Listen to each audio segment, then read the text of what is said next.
Morning friend. দেখো সকাল সকাল আমি ছাদে চলে এসেছি, জানো ঘুম থেকে উঠে জানো আগে ওয়াশিং মেশিনটা চালিয়ে দিয়েছি, কারণ জামা কাপড় ওয়েদারটা একটু ভালো আছে, দেখলাম জামা কাপড়গুলো যাতে শুকিয়ে যায়, সেই জন্য ছাদে চলে এসেছি জামা কাপড়গুলো নিয়ে মেলার জন্যে। আর এখন কর্তামশাই একটু বাজারে যাচ্ছে আর ছেলে একটু পড়তে যাবে, দাঁড়াও দেখাচ্ছি তোমাদেরকে। এই দেখো ছেলে আর কর্তামশাই যাচ্ছে। ছেলে বললো যে একটুখানি দিয়ে এসো পাপা পড়ার ওখানে, আমাকে ওই দিতে যাচ্ছে। টাটা, দেখতে পাচ্ছ যাচ্ছে।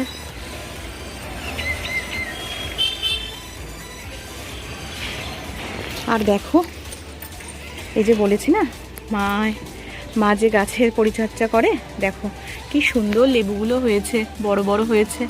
বৃষ্টি হচ্ছে না এখন, সেই জন্য দেখো কি সুন্দর সুন্দর লেবু হয়েছে। কি ভালো লাগে জানো তো দেখতে একেবারে।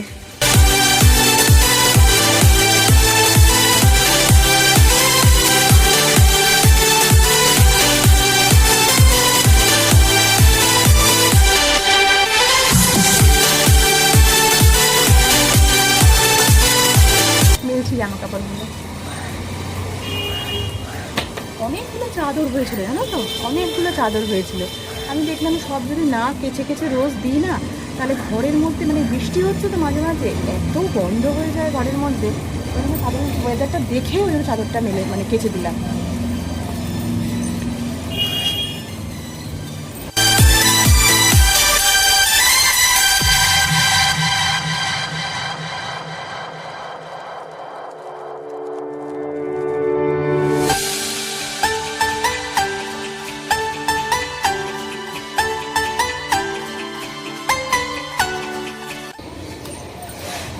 একটু যদি মানে হালকাও যদি একটুখানি রোদ্দুর দেয় না, কিছুক্ষণ 1-1.5 ঘন্টার মধ্যে শুকিয়ে যায় সব একেবারে।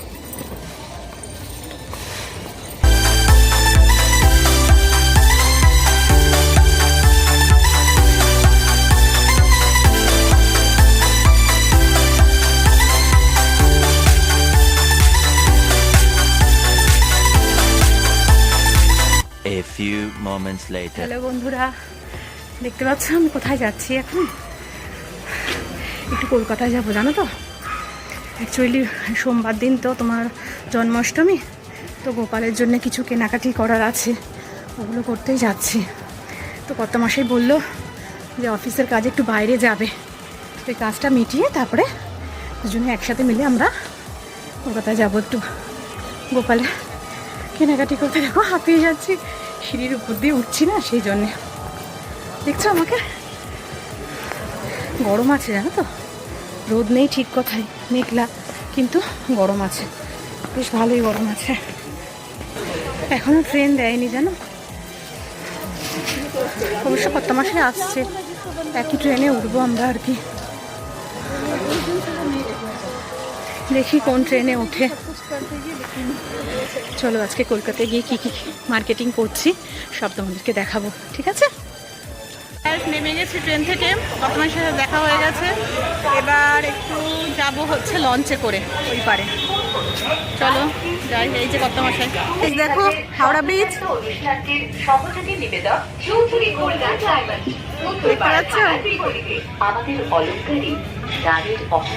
এখান থেকে লঞ্চে করে কি কর্তামশাইয়ের একটা কাজ আছে অফিসে, সেই কাজটা করবে, তারপরে যাব হচ্ছে আমরা বড়বাজার। কর্তামশাই ঘুরে বেড়াচ্ছে, দেখছো বন্ধুরা।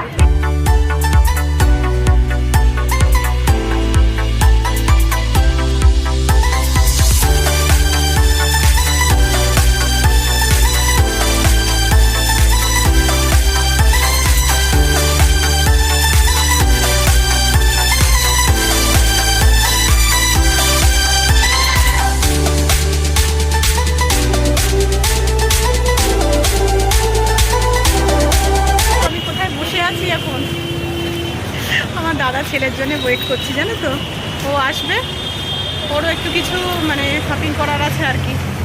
কি গরম বড়বাজারে এসে এখন পৌঁছেছি জানো, অস্বাভাবিক। দেখো আমার চোখ মুখগুলো কিরকম হয়ে গেছে একেবারে, গরম লাগছে। বলে না ভাদ্র মাসে ভ্যাপসা গরম, পচা ভাদ্র, সেই অবস্থা জানো তো। দেখো কর্তা মাসে বসেছে, বসে না সরি দাঁড়িয়ে আছে, এই যে ওয়েট করছে। আর আমি দেখো মানে কিরকম পাগল পাগল মনে হচ্ছে আমাকে একেবারে। আর কি করবো, বসে আছি ঠিক বড়বাজারের মুখেই বসে মানে দাঁড়িয়ে আছি আর কি, বুঝলে তো। ওই ব্রিজটা রয়েছে, ওভার ব্রিজটা দেখো, দেখাতে দেখতে পাচ্ছ কি, ওই যে ওই ব্রিজটা একটু এগিয়ে এসে আমি দাঁড়িয়েই ছিলাম কর্তামশাই আর আমি। আরে এত গরম লাগছে, ঘেমে যাচ্ছে। আমি বললাম কি দেখি একটু কোথাও বসি। এই দেখো না এখানে একটা জায়গা আছে, কোনো এখানে কিছু বিক্রি টিক্রি করে পেতে, ওই এখানটাই বসে পড়েছি আমি। কি করবো বলো, এত গরম লাগছে একেবারে। এই আর কি, ঠিক আছে চলো, যেমন যেমন আমি যা যা করবো তোমাদের কাছে শেয়ার করছি আমি। হ্যালো ফ্রেন্ড, দেখো বাড়িতে এসে গেছি। বাড়িতে এসেছি অনেকক্ষণই এসেছি জানো তো। বাড়িতে ঢুকলাম তখন তোমার 7টা বাজতে 15 মিনিট বাকি এরকম ঢুকলাম আর কি। মানে জাস্ট বাড়িতে ঢুকছি আর অমনি জোর বৃষ্টিটা নেমেছে জানো এখানে একেবারে। তো আজকে প্রচুর ঘোরা হয়েছে। কলকাতায় গেছি যে, বড়বাজারে গেছি যে, হ্যাঁ গোপুর সরঞ্জাম কিনতে, মানে গোপাল ঠাকুরের আর কি। প্রচুর খাটনি হয়েছে আজকে একেবারে।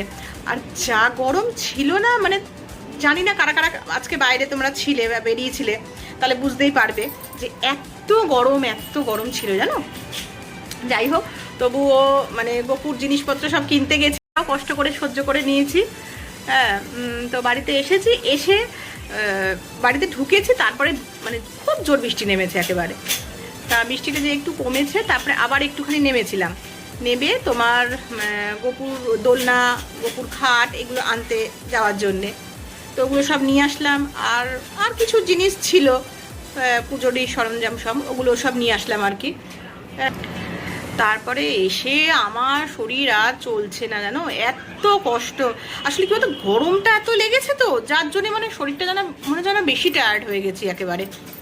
কি করবো, ওই যথারীতি যা বলি না তোমাদেরকে, যে বাড়িতে এসে তো যে রেস্ট নেব সেটার তো কোনো উপায় নেই। বাড়িতে আসার পর পুরো ফ্রেশ হলাম, স্নান করলাম, পুজো দিলাম।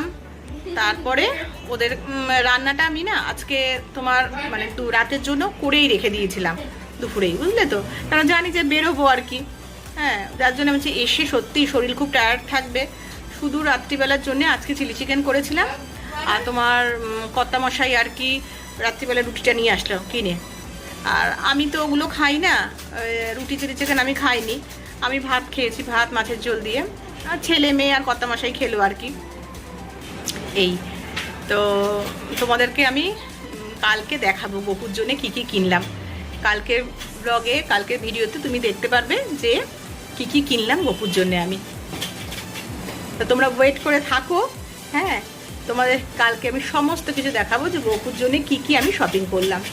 আচ্ছা বন্ধুরা, কার কার বাড়িতে গোপালের পুজো হয়, মানে জন্মাষ্টমীর পুজো হয়, আমাকে একটু কমেন্ট করে জানিও তো। আর হ্যাঁ বাবা, এই দেখো।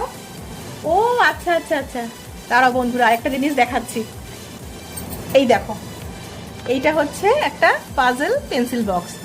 এইটা ছেলে মানে মেয়ে ছেলেকে রাখিতে দিয়েছিল আর কি এইটা। তাই ছেলে বলছে যে সবাইকে একটু দেখাও দেখি আমার এইটা। তুমি দেখাও, তুমি ধরো দেখাও সবাইকে, এটার কাজ কি সেটাও দেখাও। কিছুই না, এটা পারবে। আর এখানে লক অপশন আছে, লক দিয়ে তবে কি পেন্সিল বক্সটা খুলবে। আর এই গিফট ও ওর দিদির কাছে চেয়েছিল, মানে রাখিতে আর কি, বুঝেছো। এইগুলোই ভালোবাসে, এই গাড়ি, পেন্সিল বক্স, পেন, এই সমস্তই শখ আমার ছেলের জানো। এগুলোর জন্য সারাদিন মানে মাথা খারাপ করে দেয়, গাড়ি কিনে দাও, নইলে পেন্সিল বক্স কিনে দাও, পেন কিনে দাও, এগুলো ভালোবাসে একেবারে। তো যেটা বললাম বন্ধুরা, আমাকে জানিও কার কার বাড়িতে জন্মাষ্টমীর পুজো হয়, ঠিক আছে। কে কিরকম কি নিয়মে পুজো করো, বা গোপালের জন্যে মানে গোপুর জন্যে কে কি শপিং করেছো, এগুলো আমাকে একটুখানি জানিও কিন্তু, ঠিক আছে, কমেন্ট করে। আর এই খেলাম জাস্ট মানে ডিনারটা করলাম। হ্যাঁ, তো দেখো আমার চোখ মুখ দেখেই তো মনে হচ্ছে, বুঝতে পারছো যে কি ঘুম পাচ্ছে জানো। তো চলো আজকের মতন ব্লগটা আমি এখানে শেষ করছি, ঠিক আছে। আর আমার ভিডিওটা যদি তোমাদের ভালো লেগে থাকে তাহলে প্লিজ আমাকে শেয়ার করো, আমার এই চ্যানেলটাকে, ইউটিউব চ্যানেলটাকে লাইক করো আর সাবস্ক্রাইব করো। তাহলে গুড নাইট, শুভরাত্রি, টাটা।